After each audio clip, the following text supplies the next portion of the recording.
सूरज की हल्की हल्की किरणें नदी पर पड़ रही थीं। पानी में सुनहरी चमक थी।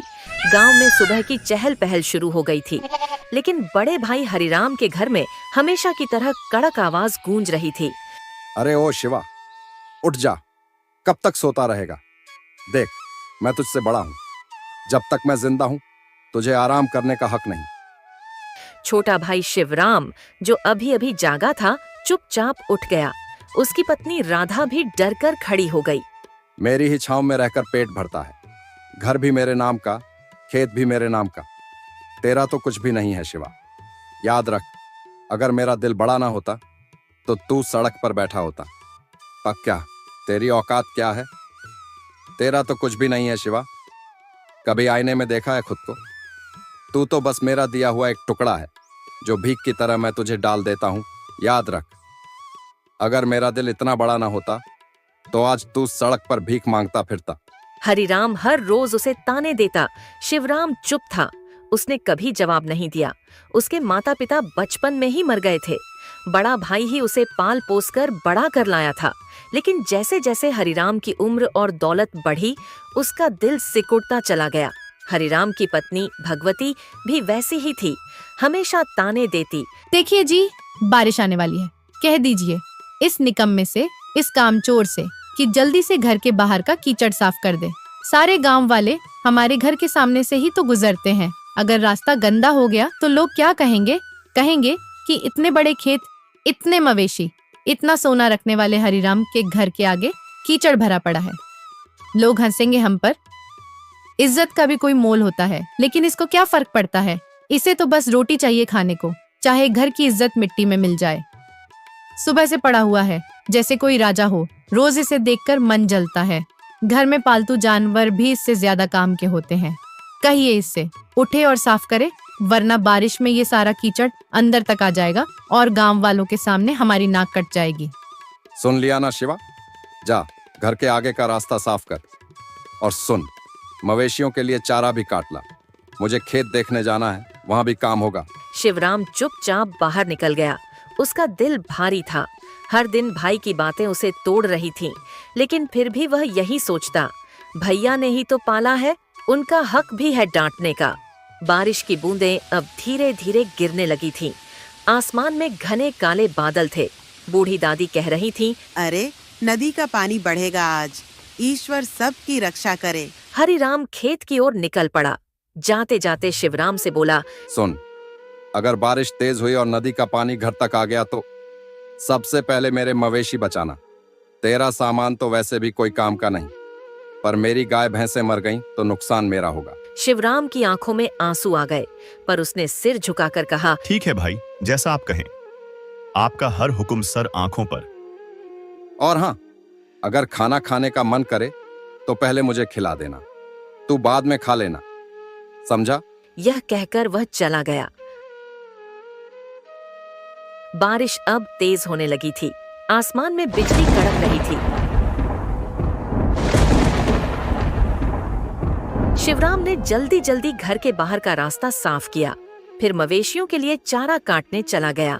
मन ही मन उसने भगवान से कहा, हे प्रभु, इस बारिश में हमारे घर बचे रहें। भले ही मेरा कोई सामान बह जाए, पर भाई का घर बचा लेना। उनके पास तो सब कुछ है, मैं तो जहां भी जाऊंगा रह लूंगा। उसकी दया और भोलापन देखकर मानो बादल भी रो पड़े।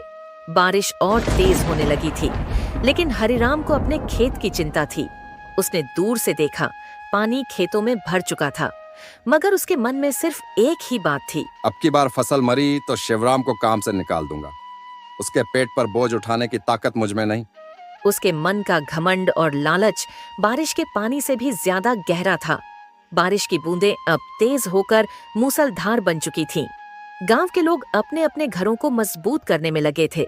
नदी का पानी उफन कर किनारों से बाहर आने लगा था। उसी समय हरिराम घर लौट आया। मूड और भी खराब था। खेत का आधा हिस्सा पानी में डूब चुका था। आते ही उसने देखा, शिवराम ने चारा काटा नहीं था। दरअसल बारिश इतनी तेज थी कि शिवराम खुद भीगकर कांप रहा था, लेकिन हरिराम को उसकी हालत से कोई फर्क नहीं पड़ा। उसने गुस्से से चिल्लाकर कहा, निकम्मे, जब देखो तब भीगता रहता है, चारा नहीं काटा, अब मवेशी भूखे मर जाएंगे। तू किस काम का है आखिर? भाई, बारिश बहुत तेज थी, माफ कर दो, मैं अभी काट लाता हूँ। हरिराम की आंखों में घमंड और नफरत भर गई। उसने एक जोरदार लात शिवराम के पेट में मारी। शिवराम गिर पड़ा। उसकी पत्नी राधा दौड़ती हुई आई, लेकिन हरिराम ने उसे भी धक्का दे दिया। बंसी, उनका छोटा बेटा, जोर जोर से रोने लगा। बस, बहुत हो गया। आज से ये घर तेरा नहीं, निकल जा यहाँ से। मैं तुझ पर और तेरे परिवार पर एक दाना भी खर्च नहीं करूंगा। निकल जा मेरे घर से। शिवराम की पत्नी गिड़गिड़ाती रही। भैया, हाथ जोड़ती हूँ, ऐसा मत करो, बारिश हो रही है, हम कहाँ जाएंगे इस वक्त? देखो भैया, हमारा तो कोई नहीं है, ये घर ही हमारा आसरा है। अगर इसे भी छोड़ देंगे तो छोटा बच्चा कहाँ सिर छुपाएगा? भैया, भगवान के लिए, इतनी रात में, इतनी ठंडी में कहाँ जाएंगे हम? सड़क पर मर जाएंगे भैया। आपको जो चाहे सजा दे दीजिए, काम का दोहरा बोझ दे दीजिए, लेकिन घर से मत निकालो। जहां मर्जी जाओ, नदी में डूब मरना है तो मर जाओ, मुझे कोई फर्क नहीं पड़ता। ये घर मेरा है और इसमें रहने का हक भी सिर्फ मेरा है। बारिश की बूंदें अब शिवराम के आंसुओं के साथ मिल चुकी थीं। वह चुपचाप उठा। उसके गीले कपड़े उसके शरीर से चिपक रहे थे। उसने अपनी पत्नी और बेटे को साथ लिया और निकल पड़ा। उसकी पत्नी की आंखें लाल थीं, लेकिन उसने भी कुछ नहीं कहा। दोनों घर से बाहर निकल गए। बाहर ठंडी हवा चल रही थी। बारिश में उनके पैर कीचड़ में धंस रहे थे। बच्चे का शरीर ठंड से कांप रहा था। रात का अंधेरा उतर आया था। गांव के लोग खिड़कियों से देख रहे थे, पर किसी की हिम्मत नहीं हुई कुछ बोलने की। हरिराम से सब डरते थे। शिवराम धीरे धीरे नदी की ओर बढ़ गया। नदी किनारे थोड़ी सी ऊंचाई थी, जहां बरगद का बड़ा पेड़ था। वहीं पर एक पुरानी झोपड़ी थी। उसी पेड़ के नीचे उसने पत्नी से कहा, यहीं रुकते हैं राधा। देखो, ये पेड़ की जड़ें भले ही बाहर निकल आई हैं, ये झोपड़ी भी पुरानी और टूटी फूटी है, लेकिन हमारे लिए ये भी किसी महल से कम नहीं है। कम से कम हमारे सिर पर एक छत तो होगी। ईश्वर ने हमें हर मुश्किल से बचाया है राधा, आज भी बचाएंगे।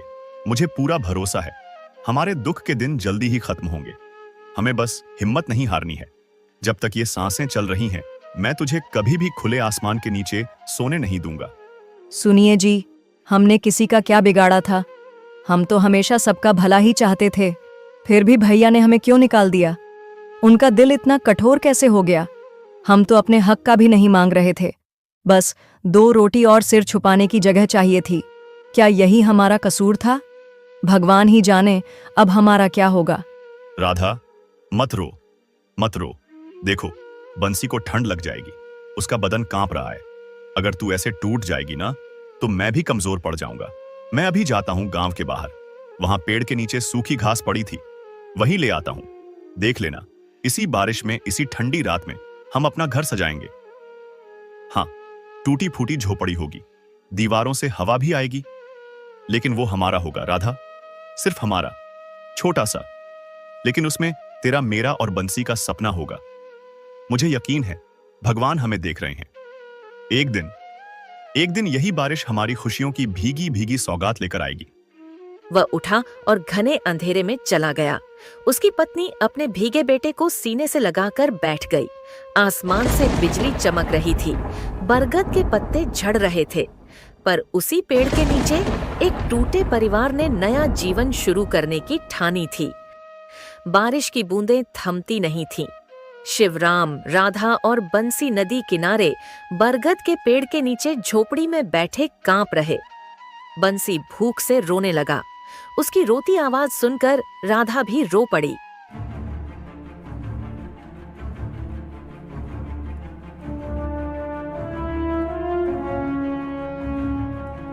शिवराम गांव के बाहर बने कचरे के ढेर तक गया। वहां लोगों द्वारा फेंकी गई सड़ी गली सब्जियां और पत्तियां पड़ी थीं। शिवराम ने कांपते हाथों से उनमें से 2 आलू निकाले। एक आधा सड़ा हुआ था, दूसरा भी गला था, लेकिन उसके लिए यही अमृत था। ईश्वर, तू ही मालिक है, तू ही रक्षक है, उसने कहा। उसने 2 और छोटे छोटे बैंगन उठाए, फिर वापस झोपड़ी की ओर लौट पड़ा। रास्ते में ठंडी हवा उसके भीगे शरीर में चुभ रही थी। बिजली चमक रही थी और अचानक बादल फटने जैसे गरजने लगे। तेज हवाएं चली, बारिश की बूंदें मानो पत्थर बन गई। शिवराम किसी तरह झोपड़ी तक पहुंचा। राधा ने दरवाजे की जगह खड़ी होकर उसे अंदर खींचा। वह कांप रहा था, उसके हाथ से आलू और बैंगन गिर पड़े। राधा ने जल्दी से उन्हें उठाया और रोती हुई बोली, अरे तुम भीग क्यों गए शिवा? देखो तो सही, बारिश कितनी तेज हो रही है। तुम्हारा सारा बदन कांप रहा है, कपड़े भीगी चादर जैसे चिपक गए हैं। तुम ऐसे बाहर क्यों निकल गए थे? अगर तुम्हें कुछ हो गया तो हम कैसे झेंगे? मुझे बहुत डर लग रहा है। राधा, मत घबरा। आग तो नहीं जला सकते इस बारिश में, पर देखो मैं कुछ भुट्टे ले आया हूं, इन्हें ऐसे ही खा लेना। भले ही कच्चे हैं, लेकिन तुम्हें और बंसी को थोड़ी ताकत तो मिलेगी। मैं ठीक हूं राधा, मुझे भूख नहीं है, ठंड भी नहीं लग रही। बस तुम दोनों खा लो। तुम्हें मजबूत रहना होगा, तुम्हारे लिए ही तो मैं सांसें ले रहा हूं। तभी अचानक जोरदार हवा चली और झोपड़ी की आधी छत उड़ गई। ठंडा पानी भीतर गिरने लगा। बंसी डर से रोने लगा। राधा भी कांप गई। बारिश का कहर बढ़ता ही जा रहा था। हर तरफ अंधेरा, ठंडी हवा, बिजली की डरावनी चमक और उस वीरान झोपड़ी में 3 बेसहारा लोग। लेकिन शिवराम का दिल कह रहा था, भगवान, मेरी सांसें ले लेना, पर इन्हें बचा लेना। ईश्वर, तू ही मालिक है, तू ही रक्षक है। तेरे ही भरोसे तो ये सांसें चल रही हैं। आज हमारे पास कुछ भी नहीं बचा, ना घर, ना ठिकाना, ना ही कोई सहारा। बस तेरा नाम है जिसके सहारे हम जी रहे हैं। हे प्रभु, अगर हमने कभी कोई पाप किया हो तो माफ कर देना, लेकिन मेरे बच्चों को इस सर्दी और भूख से बचा लेना। तू ही हमारा सहारा है, तू ही हमें हिम्मत देता है। जब जब दुनिया ने मुंह मोड़ा है, तभी तेरा हाथ हमारे सिर पर महसूस हुआ है। इस बार भी हमें अकेला मत छोड़ना। उस रात उसने ठंड से कांपते हुए अपनी भीगी पत्नी और बेटे को सीने से लगाए आंखें बंद कर लीं। बारिश की बूंदें जैसे उसके चेहरे पर पड़ते हुए कह रही थीं, संघर्ष तो अभी शुरू हुआ है। बारिश लगातार 3 दिनों से हो रही थी। नदी का पानी किनारे तोड़कर बहने लगा था। झोपड़ी की दीवारें गीली होकर गल रही थीं। छप्पर टपक रहा था। अंदर बंसी ठंड और भूख से कांप रहा था। राधा का भी बुरा हाल था। उसकी आंखों के नीचे काले गड्ढे पड़ गए थे। 3 दिनों से उनके पेट में भरपेट खाना नहीं गया था। उस रात तेज हवा और बारिश की आवाज से झोपड़ी कांप रही थी। राधा ने कांप